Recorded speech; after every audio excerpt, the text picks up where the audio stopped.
Welcome to the Inside Elections podcast, where we analyze elections in a nonpartisan, data-driven, and accessible way. In this episode, we've got a very special interview with one of the most prolific members of our profession, Larry Sabato. We'll talk to Larry about how he got into political handicapping and what he's learned from a career watching politics. We'll also talk through the latest breaking news in the House and Senate races across the country, including some tidbits from our recently published House Overview, which hit inboxes this week. Buckle up.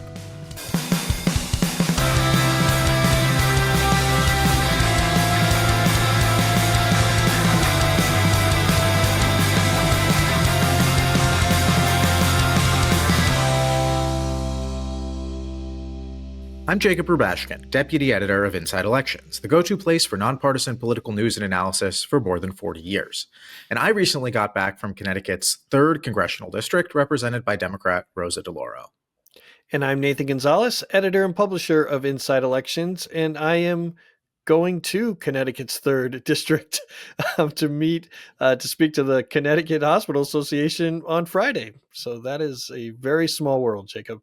I think we should have that, that meme. It's all Connecticut's 3rd district, always has been, as the image for this show, clearly. I think I'm specifically going to Wallingford. Is that where? Do you know? No, I was in New Haven proper for a bit, okay. But all in the same neighborhood. Not a large district geographically. For the end of November, early December is the best time to go to Connecticut's 3rd district. So it's a good thing we hit that prime time. Yeah.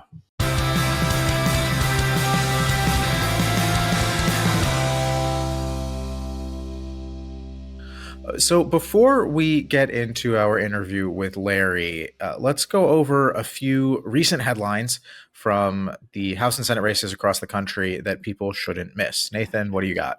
Sure. President Donald J. Trump pardoned Democratic Congressman Henry Cuellar, who was set to go on trial in the spring on bribery allegations. Republicans have had their eye on defeating Cuellar in Texas' 28th district, but presumably Trump's actions and move will put a wrinkle or a hurdle, maybe a brick wall in that effort. Subsequently, it sounds like the president expected something in return from Cuellar, maybe a party switch, but that did not happen since the congressman filed to run for re-election as a Democrat on Monday. Yeah, a real roller coaster week for that district, because I believe the day before the president pardoned Cuellar, Republicans finally landed their top recruit in that district, Webb County Judge Tano Tijerina, who was a former Democrat who switched parties to become a Republican as the South Texas Latino community has become increasingly Republican over the last 6 years. So Republicans were feeling pretty good about that district. And then the Trump pardon came by, completely blindsiding, even from my understanding, the kind of upper echelons of Republican leadership, caught unexpected, and perhaps complicating the path to a Republican victory in that district next year. Yeah, and the even bigger roller coaster in Texas is that the Republican drawn map was kind of thrown aside by a court, but then the U.S. Supreme Court said, nope, that's the one that's going to be in place for 2026. So at least the good news for Republicans is that the new map is still in place and they have an opportunity to gain between 3 and 5 seats. But this one certainly got harder. Yeah, no, I think it was always going to be a tough fight to oust Cuellar, but the fact that he was going on trial for corruption in the midst of campaign season was central to Republican arguments against him, and now they won't be able to make that claim anymore. Now that that legal jeopardy is gone. Sticking in Texas, though, the Senate race in that state got a massive shakeup on filing day on Monday, as former Congressman and 2024 Senate nominee Colin Allred dropped out of the Democratic primary, and sitting Congresswoman Jasmine Crockett made a last-minute entrance into the primary. That leaves Crockett and State Representative James Tallarico as the 2 major candidates vying for the Democratic nomination. The two have very different theories of the case as to how to win a general election in the state of Texas, something that no Democrat has done in over 30 years. but the state overall is a pretty critical piece of the long shot map, path to victory for Senate Democrats overall, as they're staring down a difficult cycle in that chamber. Now, keeping their hopes alive in Texas, of course, is the very muddled Republican side of the equation. Incumbent John Cornyn remains mired in the 30s in primary polling against State Attorney General Ken Paxton and Congressman Wesley Hunt. Yeah, so the initial, for both parties, the initial primary is March 3rd, I believe, with a runoff if necessary in May, if no one gets to 50% in either contest. And that's why Allred at least said that he was dropping out, because he didn't want this to go to a runoff. He thought that the party would benefit by having an outright winner in March who was unable to focus on the general election. And Republicans are ecstatic about Crockett. They kind of have a mess in the Republican primary side, but they're excited about Crockett. They're even, boasting that their PR campaign helped get her into the race. We'll probably never know how much that actually influenced her decision, but it will be interesting for all the reasons that you talked about, and including that this is the type of difficult state that Democrats are going to have to win in if they're going to win the majority. Yeah, I mean, to zoom out here, Democrats need 4 seats in order to win back the Senate next cycle. The first 2 off the bat that they absolutely have to flip are Maine and North Carolina, neither of which are going to be gimmies. And then they've got to find 2 more seats out of a tranche of states that is not favorable to the party. So we're talking about essentially Democrats have to win 2 of Ohio, Iowa, Texas, and potentially Alaska if former Congresswoman Mary Peltola runs there. Those are all very difficult states. Any one of them comes off the board for Democrats, that makes the equation that much more difficult.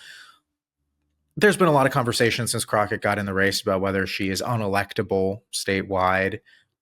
I think the reality is it's hard for any Democrat to be electable statewide in Texas. Exactly. And the kind of the corollary to that is that the circumstances under which any Democrat is electable statewide in Texas, much of that feels candidate agnostic, right?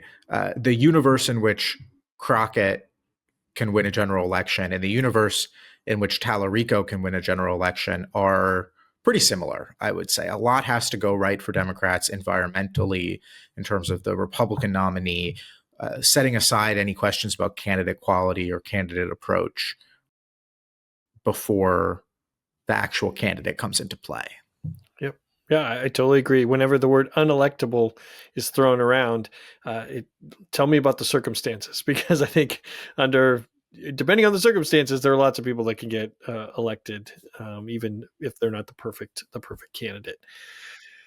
And one more thing, I'll just put it out there on this question of electability. I think a lot of people misinterpreted a tweet that I put out a day or two ago, in which I suggested that Democrats in Texas should run a Latina law enforcement officer with a inspiring life story and a relentless focus on economic issues. And I'll just put it out there. I'm not, that was about Lupe Valdez, the 2018 Texas gubernatorial nominee for Democrats, who fit all of those qualifications. She was the sheriff of the most populous county in the state, and she got trounced by Greg Abbott. So I put that out there just to say the things that we tend to think about electability and the profiles that we look for who is electable and who is not, and who has a good profile for a statewide result. I think I was responding to someone who was saying, why don't Democrats just nominate a Latin candidate who, will talk about Social Security and Medicare and is good on guns? It's like they ran a trailblazing Latina cop, and she did a lot worse than Beto in that same cycle. And a lot of people were in my mentions saying they tried that and it didn't work. I know. I'm okay at my job. Yeah, you've seen some things. Yeah. There's people gotta read below. Read not between the lines, but there's more behind the however many character limit that's there. So good. Well, hopefully we can recover from that online. It wasn't even a faux pas; just people didn't know. People weren't smart enough to know the context. All right. Republican Darrell Issa announced he'll seek re-election in California's 48th district after privately considering running in Texas. His newly drawn seat is one of the most evenly divided in the country, but the fact that he was entertaining a run halfway across the country is a sign of how confident he is in his ability to win next year. And that's one of the reasons why we changed our rating of that seat from toss up to tilt Democratic. That was one of the maybe spicier rating changes that we made. We made 16 that favored Democrats or moved to a category that was better for Democrats. And there was one rating, Tennessee's seventh, that got better for Republicans. We had it as lean Republican in the special election. We're starting it as solid Republican in the general election. But yeah, we got a lot of feedback. Talk about feedback. We got a lot of feedback on that California 48 rating change.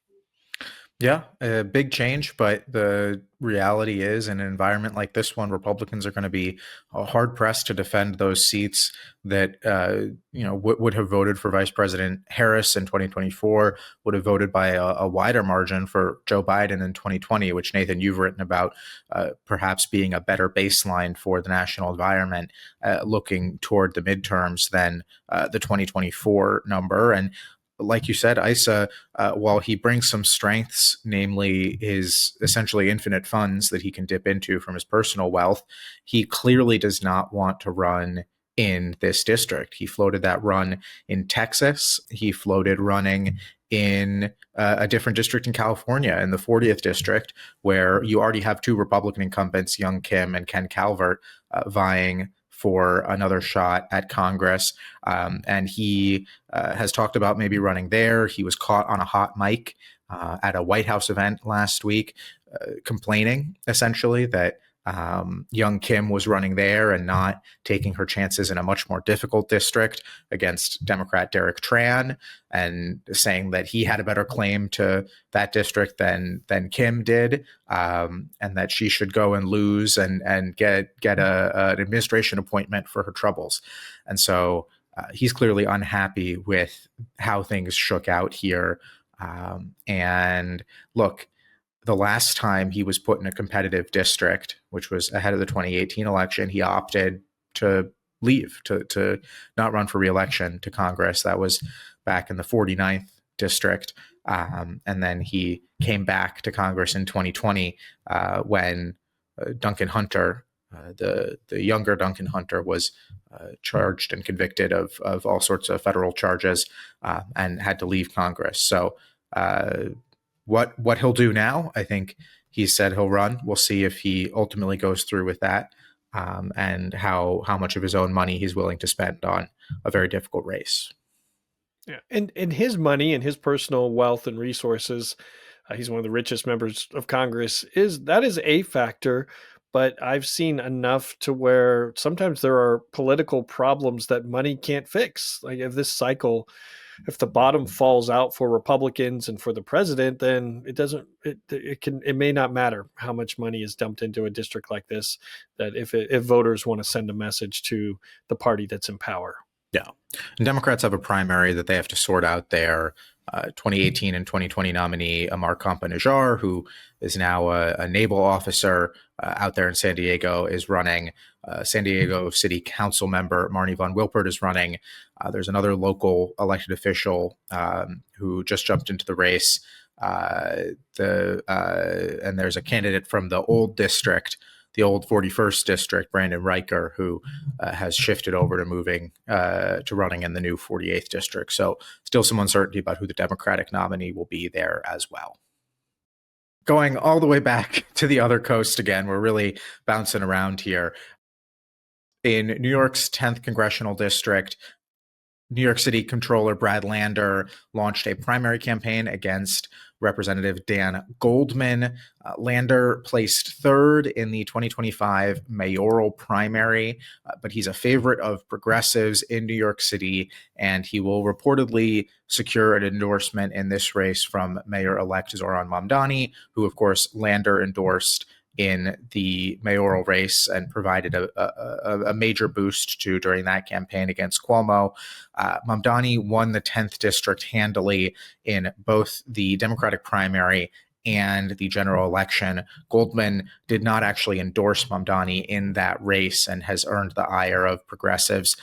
Now, Goldman, who is a former House staffer and an attorney, rose to prominence during the first Trump impeachment.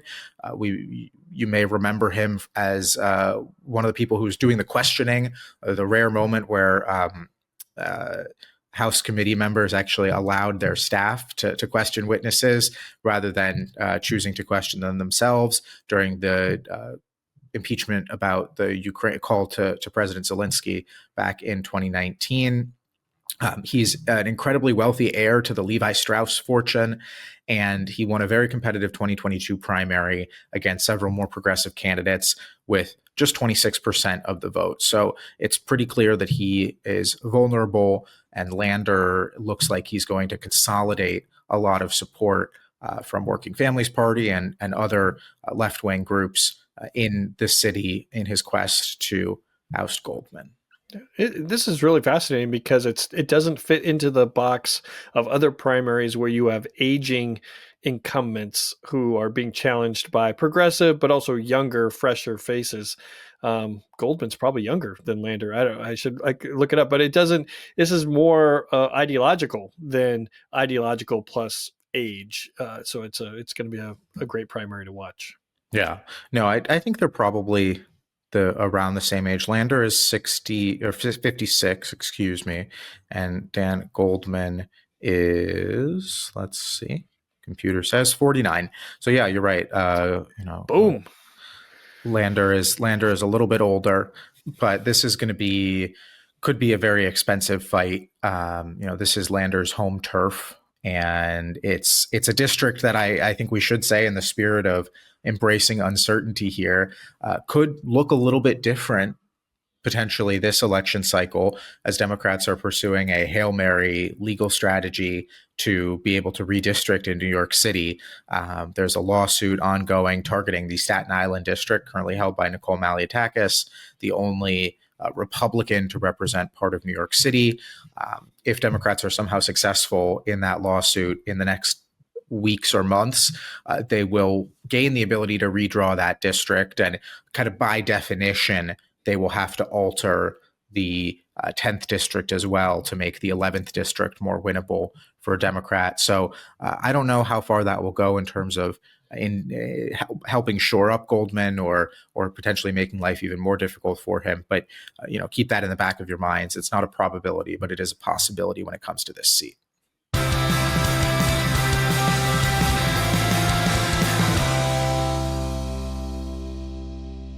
I want to welcome our special guest, Larry Sabato. Larry is a professor, author, political scientist, political analyst. He's the founder and director of the Center for Politics at the University of Virginia in Charlottesville, which publishes Sabato's Crystal Ball, which features analysis from Kyle Kondik, who has been a guest on the show, J. Miles Coleman.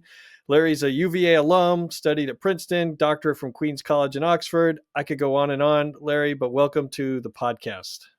Thank you, and I bet you say that to all your guests. You call them all special, don't you? Well, not everyone has been special for as long as you have been special. Oh, great. I refer to my age. Terrific. Thank you. Well, let's go all the way back to the beginning, and a question that we ask all of our guests: what congressional district did you grow up in? I didn't even have to check. The second district of Virginia, which at that time was Norfolk and Portsmouth, and our representative was Porter Hardy, who was a Byrd guy, that is follower of Harry Byrd, who ran the state pretty much lock, stock, and barrel, senior, not junior. And I got involved in politics there, and for better or worse, I'm still active. And what did grade school or middle school Larry think that he would be doing as an adult? Me? Yeah. What did you think you would be doing? Yeah. Oh, actually, I loved science fiction. I used to write it anytime I had an essay to write, or they'd give me free reign, I would follow Isaac Asimov, and I would copy something from him, but I wouldn't tell the teacher. And I had a good time with that. But my dad was a World War II vet, and he was determined that I was going to lead a serious life. Dad was drafted before Pearl Harbor in June of 1941. He served all the way through to October of 1945 and was in most of the major battles in Europe. He was in favor of young people caring about their country and about civics. And I was the only 5-year-old who knew flag etiquette. I can guarantee you that. That's probably a pretty exclusive but important group. Yeah, a very important group. Very important group and exclusive. I agree with you. Now, I've always been intrigued by how everyone's path to this world of political handicapping and analysis has been a little bit different. If we're talking about, the godfather of inside elections, Stu Rothenberg, or Charlie Cook, or Amy, or now me and Jacob. So how did you get from those moments that we were talking about and then into academia, but then venturing more into the political analysis and handicapping world? How did that progression happen? Well, I was in politics long before I was an academic. I became an academic because I helped to lose many campaigns, and there really wasn't anything left for me to do. And academics would welcome losers, still do. Part of our existence. But no, it comes back to my dad again. I was in Catholic school. My family, very Catholic, very involved with the Catholic Church. Mom and dad either volunteered or actually worked there as a job for decades. And there was a guy named John F. Kennedy, who was potentially the first Catholic president. We didn't talk about Al Smith. And this was in the late 50s, and I lived in Virginia, and right next door was the Key Primary in West Virginia. And so everybody at my school, my elementary school, St. Pius X, I emphasize saint because we were saintly. We really were at that school. And we all got involved except for my pastor, who was from Mississippi and was for Richard Nixon and Barry Goldwater. It was very strange. Everybody else was for John F. Kennedy. I was excited. I took literature door to door, was 7. And I loved it. And then by coincidence, John F. Kennedy had been told by his pollster, Lou Harris, who was a good guy, but wrong. He told him that he had a good chance to carry Virginia, and this was going to be the key state that would put him over. So Kennedy came to Virginia on the Friday before the Tuesday election, and he came to 2 cities, Roanoke, but mainly to my city of Norfolk. And I saw it on a poster board that was on every single telephone pole. As I walked home from elementary school, I came across it. I grabbed it, improperly stole it, ran home. My dad was already there. He worked for the Department of the Navy for his whole working career, veterans preference. And I said, Dad, you have to take me. You have to take me. And my dad, being the dad he was, took a day off. And he took me to there was a little motorcade from our Norfolk International Airport. I can tell you about that sometime. And I asked my dad one question. I said, Dad, because Kennedy was sitting on the back of a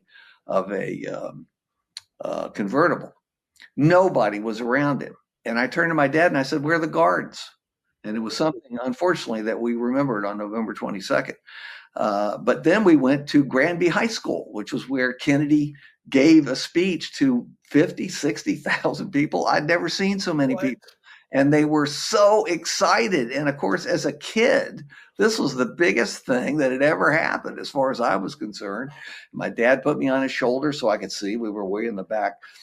And I only remember one thing to this day that Kennedy said, and it stuck with me for some reason. And he said, now this is Virginia. You are Virginians. Do you think that Thomas Jefferson would want Richard Nixon to be president? And of course, everybody yelled, no, no. And as I say, it's the only thing I remember. And of course, Kennedy was right and Thomas Jefferson was right, as proven by Watergate. Larry, I was Is that enough for you? I could go on and on and on. well. And I never missed an election. I was involved in every single election, distributing literature for, JFK and Albertus Harrison and Mills Godwin. And then I actually started going to the events and conventions, and I was obsessed with it. And I've already told you I became an academic because I couldn't do anything else. It was the only way I could earn any money. I mean, very little money. $14,000 a year I started at right here at UVA. 14 grand. And they wanted to take 1,000 of it back. Well, Larry, I was reading a little bit about kind of the campaigns of Howley and Henry Howell, which I know you worked on. I loved him back in the day. I'm curious if he had Howley Henry. He was a good man. He was a good man. Well, I'm curious if he had won that first gubernatorial race where he came up just short. Do you think? I mean, would you have been chief of staff one day? I mean, do you think that your life would have ended up going in a very different direction? Would you have stayed in politics rather than heading to academia? You went way too far ahead. I worked for him in 1969 when he first ran for governor, and I was still in high school. Loved adding to my school. By the way, how did I meet him? Well, I'm from a very, very influential family. No, actually, I went over to his home unannounced, knocked on the door. His wife came to the door, Betty, and Betty literally yelled back and said, "Dad," she called him Dad, "Dad, there's some other kid here that wants to meet you." He came out on the porch, and we ended up talking for an hour and a half, and then I got invited to dinner, and the rest is history. That was 1969. I worked for him when he ran for lieutenant governor. There was a vacancy. The incumbent died. He ran for lieutenant governor as an independent because he couldn't get nominated by the Democrats. Three-way race. He got 40% and won. And I was his, now get ready for this, statewide youth coordinator. Yeah. Statewide youth coordinator. And I had a ball, and I just worked for it. He started running for governor the day after he got elected lieutenant governor, of course. And I was his statewide youth coordinator again, and just had a ball. And so what would I have done? Well, in 73, I was still in college. And so he was going to appoint me as the first student to the UVA Board of Visitors. And I can guarantee you I would not have fired Jim Ryan. That's one thing that I can tell you right now. And then he ran for governor one more time. By this time, first I was at Princeton, then I went to Oxford, and I did my doctorate over there. Well, he called. I came home. I gave up most of a year at Oxford that I would have had paid, I might add, to work for him again. And this time I was put in a very important position. I was head of the transition from Citizen Hal to Governor Hal, and produced a massive volume about what we're going to do on each day of the 77 days of the transition of 1977, and he lost in a landslide. But you see, it's because he didn't make me statewide youth coordinator. Had I been that job again, I think we would have won easily. But he was going, believe it or not, he was going to appoint me, and this would have been a disaster. And I'm so glad Virginia didn't go through it. He was going to appoint me Secretary of Administration, Finance, and Chairman of the Governor's Cabinet. I was 26. Do you have any idea how bad I would have been at that job? I mean, I'm being honest with you. I didn't know enough to take out the garbage in the governor's office, much less to do that job. So it all worked out.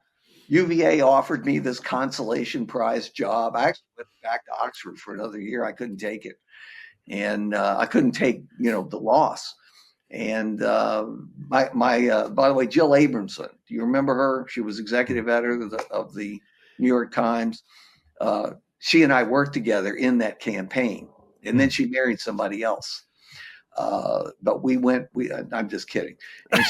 And she did marry somebody else, but we went all around. We went to Walt Disney World after the election. The whole group did, in the Howell Cannonball giant van. Okay, we drove all the way down there, and we thought finally we're away. we're in Walt Disney World. It's fantasy world. Who did we run into?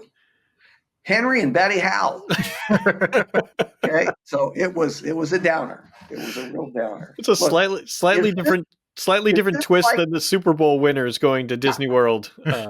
is Little this different. what the other people did? You know, I'm just wondering if this is different.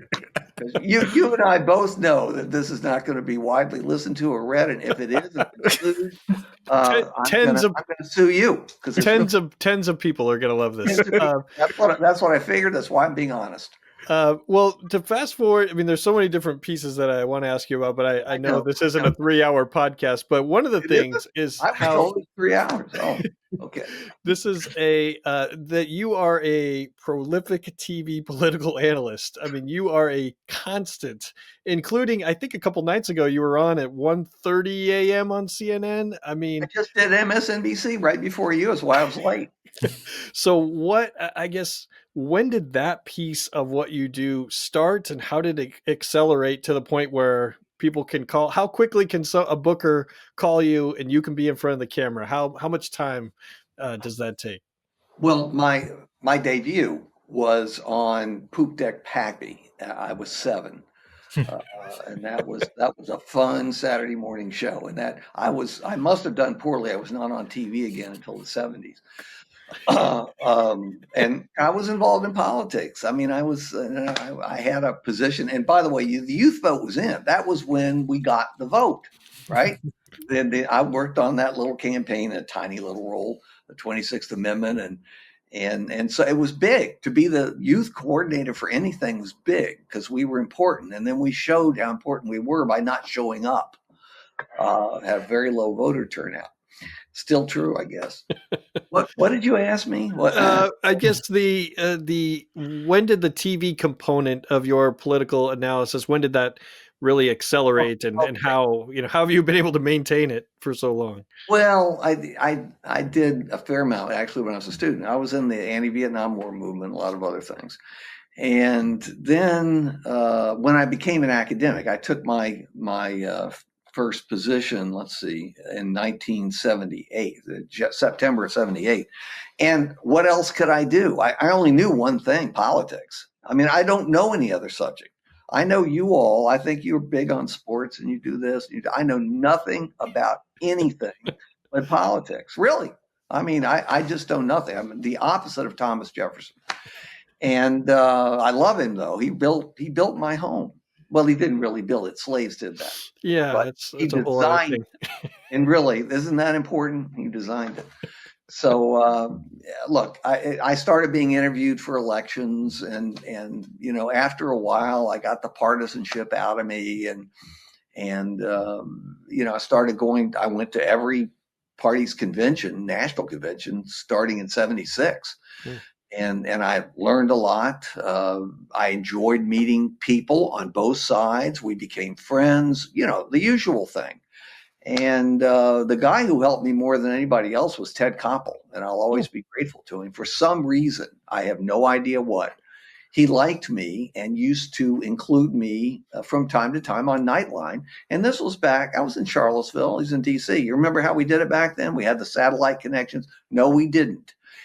He would send a car down at 8 p.m. and it would drive me to DC. We'd do whatever it was on Nightline at 11:30 or midnight or whatever. And then the car would drive me back and I'd get back at 3 a.m. or whenever it was. That's how we did it. We had no other way to do it. And it got so much easier. And here I am. I'm in my home. I'm right here in my home. The lawn is right out there. And it's so convenient and wonderful. It's also cheap and it's low quality, Well, Larry, I am very curious, kind of as someone, you've seen and lived through and analyzed a lot of elections, a lot of political cycles. Like you said, back every convention It's subtle. Since 76. My question is a personal one, and one for our tens of listeners as well, though I don't know the age demos on that audience, is, what advice do you have for the younger set of analysts? Nathan, I'll include you in this too. Yes. Oh, come on. He pay you? That must be it. Who are trying to do this thing. How do you digest the day-to-day news while also still trying to take the long view of what's happening in politics? Well, look, it's not easy. And people think it is. They think anybody can do it. And pretty much TV proves today anybody can. I mean, so much, I don't even watch most of it. I mean, it's so awful. And that's just my own view. I'm sorry. I just can't get into it. I prefer to read. I'm a reader. I don't watch morning TV pretty much at all because that's my reading time. And then I go and teach or whatever I'm going to do that day. And then if I watch, I'll watch something in the evening. I'm a dinosaur. I watch the old news shows. I record them all. I don't watch, 3 reports on the hurricane of the day. One is plenty. But I'll watch all the political segments. I don't watch the talk shows. It's just blah, blah, blah, blah, blah, blah, blah. It's people like me, blah, blah, blah, blah, blah, blah. Who cares? You don't learn anything really that you don't already know. My advice for them would be to read as much as possible. And that doesn't mean just periodicals or what's appearing on the internet that day or the hotline or whatever. It means reading books, lots and lots and lots of books about history and politics and philosophy. Learn as much as you can about subjects that relate to what you're doing so that you actually have something to offer. Okay?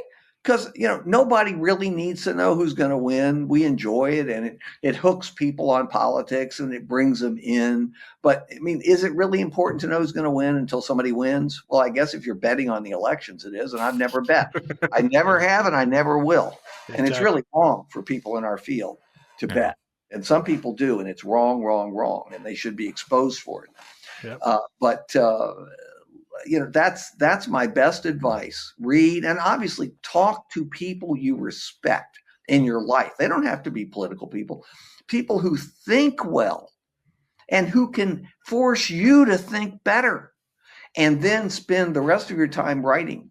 Okay. Doesn't have to be published. It can be for you and friends and family, or maybe just for you, but you write and you read and you think and then you die. And that's done. You've done it all.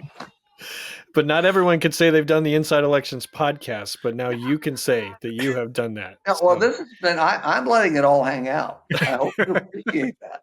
Okay. Well, Larry, let me ask you, when you are sitting down to think about like a specific race, be it a Senate race or a House race or a House of, a House of Delegates race, what are the factors that you're looking at? Do you have kind of, I'm always curious, we talked to Stu, we talked to Charlie, I obviously work with Nathan, and everyone kind of has their own way of coming to a conclusion or an assessment of, what this race is. And I'm not going to ask you for the secret sauce from the ratings, because I know that's like locked up there with the Coke formula. Gone.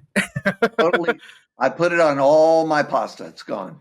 But what is it that you look for when you're taking stock of any individual election through the years? Well, I start out with, what don't I know? And then the answer to that question is a hell of a lot I don't know, and nobody knows what's going to happen tomorrow. Don't tell anybody, because we have the crystal ball and you don't. Nobody knows. Everything will change, or maybe nothing will change, but we will have to adjust as time goes on.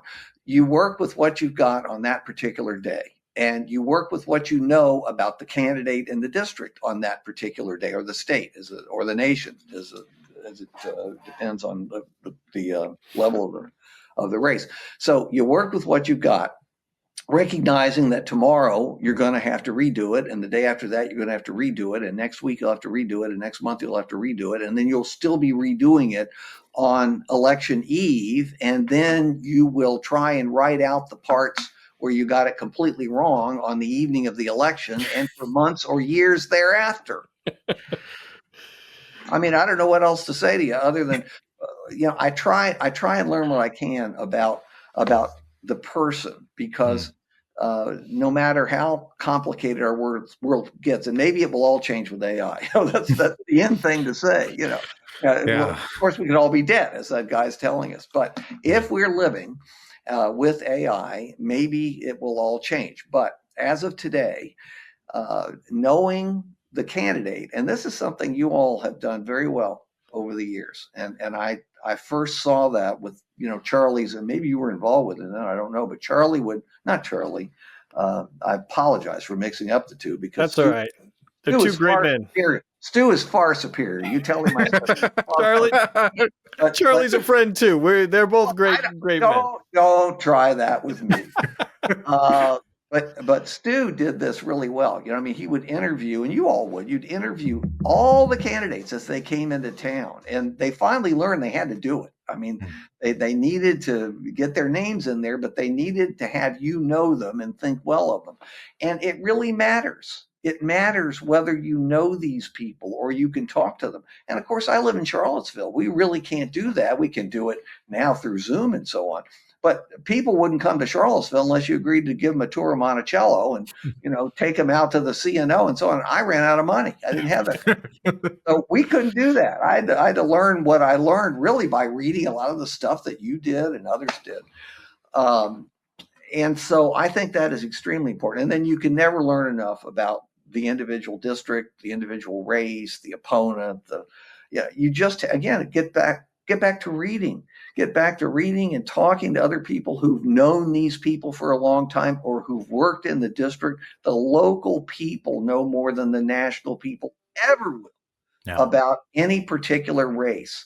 And we run out of hours. We can't do it all, but we should do as much as we possibly can, because that is the way to analyze elections. I don't care how many algorithms you've got and how many regression analyses you do, and I'm all for that. I enjoy it.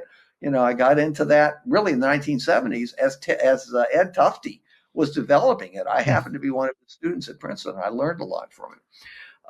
And of course, that stuff looks primitive now, doesn't it, compared to what's done today? But you put it all together, and I wish we had more people and more time, and we could split into 6 people and maybe use all the multiverse, so we could put it all together. I love the multiverse. I think Einstein and Isaac Asimov deserve a lot more credit than they get.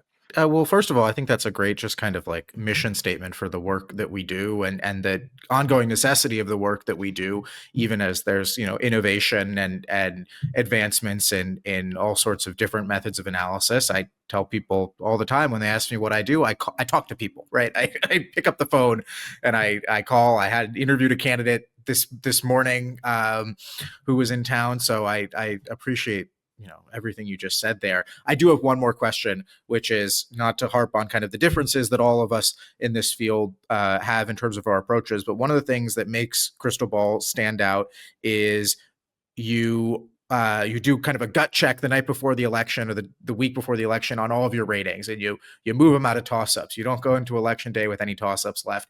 That's not something that we do. That's not something that the Cook folks do. Where did that come from? It's very foolish. It's extremely foolish. But somebody's got to do it. And so, yes, that's one of the ways that we distinguish ourselves. And again, it makes much more sense not to do that. I get it. But if only you knew someone there who could talk sense into it. There is no way. I've tried those people. They won't listen. Kyle and Miles. And so they're really hard-headed, very, very hard-headed. Look, you can argue it anyway. We try and give people our best judgment, acknowledging that our judgment's wrong. The very first thing I did was come up with a motto for the crystal ball. He who lives by the crystal ball ends up eating ground glass. I originated that. Everybody uses it now. That is mine. And I forgot to register it as a trademark or copyright it. That's my fault. Again, I didn't do it. I'm kidding. Who cares? But look, what did you ask me? Oh, just the genesis of that kind of election eve stake in the Oh, ground. well, it's from the beginning. We were looking to distinguish ourselves, and Stu and Charlie and others had terrific outfits and been doing this stuff for years. Although I've been doing election analysis since the '60s. It's just that it never got published and nobody read it. See, that's the only difference between me and what you all were doing. And whose fault is that? Whose fault is that? Thomas Jefferson. Yeah, Thomas Jefferson. Jefferson. Let me say one more thing as we conclude. I do not want to hear you saying Sabato was drunk, because I do not drink alcohol and haven't for over 40 years. I do not smoke.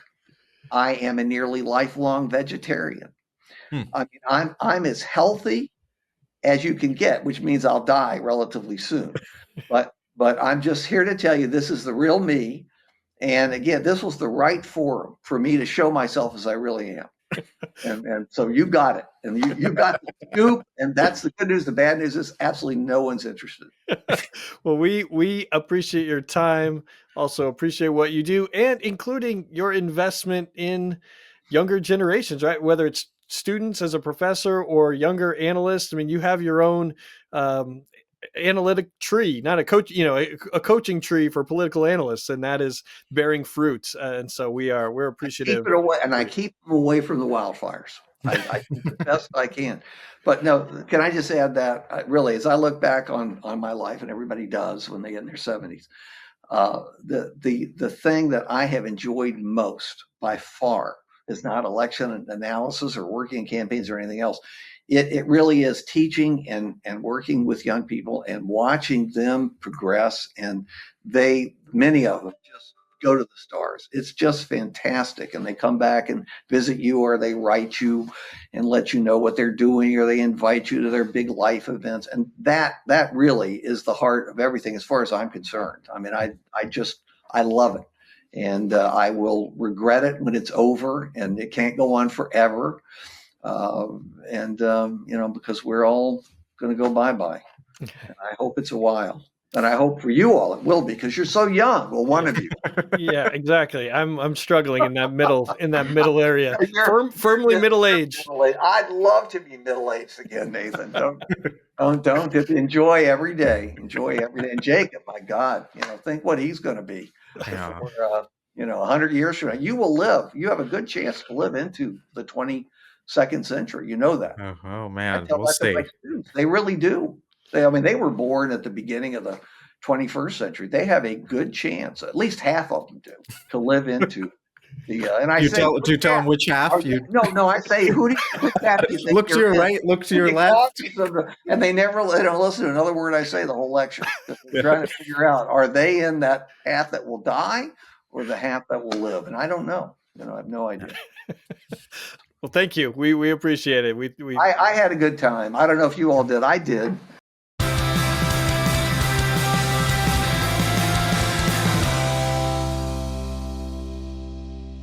Now it's time for our final segment. Look what I found. This is anything we've stumbled across recently that we find interesting. It doesn't have to be political at all. It can be a TV show, an album, a movie, or something else entirely. You never know what you're going to get. Nathan, kick us off here. What did you find this week? Well, I found a band, a new band to me called Pool Kids. I believe they're from Tallahassee, which is in Florida's 2nd District, at least for now, before Republicans take the pen to that state. Yeah, it's great. It's a female-fronted, I'll just call them a rock band. There's probably some emo influence in there as well, but I like it. I heard about it from a friend of mine. I was a little bit skeptical, but there were parts of each song that kind of kept pulling me back in. So they have a new full length that came out in August, and I've seen they've been touring. They did they opened for Sunny Day Real Estate in New York on a couple shows. I think they're headed to Europe. But yeah, I'm intrigued. It's a little different than the normal stuff I listen to, but I would encourage you to check out Pool Kids. Nathan, one day I'm going to actually look up all these bands that you mentioned and see if they're real, because sometimes I wonder, with the exception of Conrad's band, because Conrad I know is a real live person who I've met before and I know exists. Sometimes I wonder if And that could be well. And Conrad's band is a Pale Moonlight, so you should check them. People should check them out too. But I guess there is a proliferation of AI bands, and that is kind of becoming an increasing concern. I'm pretty convinced the Pool Kids is not one of those, but yeah, AI bands, AI music, I think is going to be something we're going to have to kind of be on the alert, because we don't want to support that stuff. Yeah, oh man, I won't even get out my soapbox on that question, because otherwise we'll be going for another hour here. I will just bring up what I found this week, which is actually something that I have returned to after a couple years, which is a book called Raven Rock, by Garrett Graff, who is a former editor of Politico and author who's written all sorts of interesting books. The book is the subtitle of the book is The Story of the U.S. Government's Secret Plan to Save Itself While the Rest of Us Die, which is a dramatic title, but it is, in effect, a history of the United States' continuity of government planning. And so it begins kind of at the end of World War II and the beginning of the atomic age, and traces how the governments since then have planned to survive a nuclear war. So all the different things that they have done over the last 75 years in terms of bunkers like Raven Rock, which is a military bunker built into a mountain in, I want to say, Franklin County, Pennsylvania, in the 13th district, represented by Republican John Joyce, that would house a lot of government installations in the case of a nuclear apocalypse, but also places like the Greenbrier, which was going to be the refuge for Congress in West Virginia, now owned, of course, by Senator and former Governor Jim Justice, as well as Mount Weather and all sorts of these other installations. It's a fascinating book. I picked it back up again after seeing A House of Dynamite, the Netflix film about a nuclear strike that is launched against the U.S. and the reaction to that. So if you're a history nerd, if you like reading about things like that, it's a really great read. And yeah. Well, similarly to your comment about bands that I bring up, you will often bring up books where I'm like, there is no chance I'm reading that book. But this actually sounds really fascinating, and even one that I might be able to read with a couple of my boys. I think they would really be interested in it too. That sounds really good. Yeah, no, it is a good book, and Garrett has written a number of these kinds of deeply reported, but also very narratively interesting books. The other one I'll mention is called The Only Plane in the Sky, which is an oral history of 9/11 and about the only plane in the sky being Air Force One when George Bush took off following the attack on the Twin Towers. But it is this book, Raven Rock, is super interesting. It traces, the politics of each era and how they intertwine with essentially this whole system of shadow government that is set up and mothballed to be used in the event of a nuclear war. I will say, the last time I picked up this book, I didn't make it all the way through, and so I'm really trying to power through here because I'm very interested in what things are like now. Right? It's fascinating to read about what it was like in the 50s and 60s, and I'm now into the 70s. But what I'm still kind of curious about, and I don't want to spoil it for myself, is what is the current status of all of these plans, and to the extent that we have visibility into that, because obviously there's a lot that's still secret. I think that that is kind of what I'm waiting to read about as I get to the end of the book. Well, probably the whole government is going to be able to fit in the East Wing ballroom after it's constructed. I think it's going to be large enough to put it there. Well, I got to say, not to put my tinfoil hat on, but I just got to the section in this book about the Greenbrier, and I would say if you've never been to the Greenbrier, it is absolutely worth a trip because the bunker that was meant to house Congress the cover was blown essentially a couple decades ago. And so now it's a museum. You can go and tour it, but they built the bunker essentially in broad daylight. And what the government did was it paid for an expansion of the Greenbrier Hotel.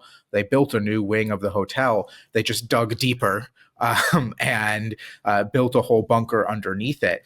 And I when I got to that chapter, I had a thought.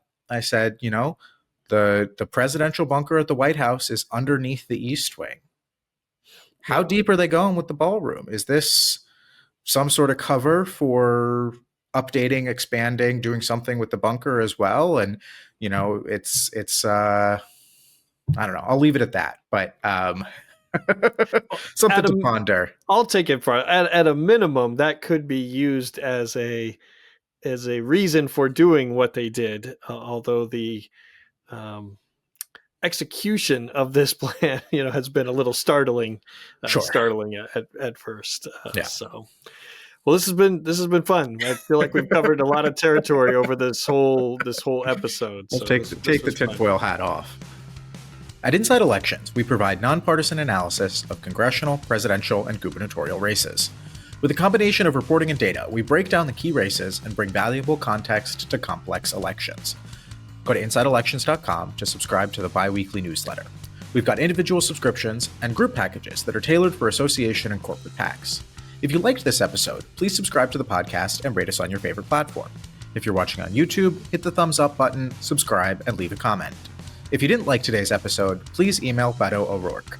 We also want to thank our producers, Alan Tuszynski and Melissa Lenner of Pretty Easy Podcasts, and associate producer Conrad Tolosa. Please come back and join us again next time.